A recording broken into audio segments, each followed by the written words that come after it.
మీ business ఏదైనా మీ ఊర్లో promotion చేయాలంటే అది సుమన్ టీవీతోనే సాధ్యం. ఇప్పుడే సంప్రదించండి. పాకిస్తాన్ జరిపినటువంటి ఉగ్రదాడికి ఈ రోజు తిరిగి వారికి జవాబు చెప్పింది భారతదేశం.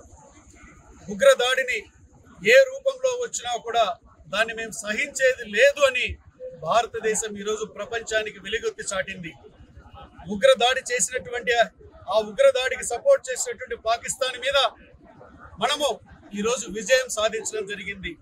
దానిలో భాగంగా ఈ రోజు గిద్దలూరు నియోజకవర్గంలో అన్ని వర్గాల ప్రజలు, ఒకవైపు దేశానికి సేవ అందించినటువంటి సైనికులు, మాజీ సైనికులు, ఒకవైపు ఉద్యోగస్తులు, సామాన్య ప్రజలు అందరము కలిసి జై భారత్ అలాగే జై సింధూర్ పుర వీధులలో ర్యాలీ నిర్వహించడం జరుగుతుంది.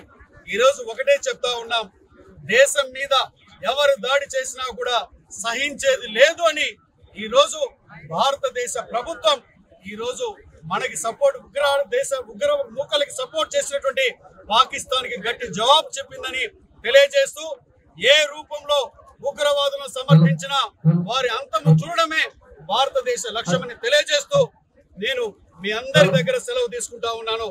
జై బోలో భారత్ మాతా కీ, జై బోలో భారత్ మాతా కీ, జై బోలో భారత్ మాతా కీ.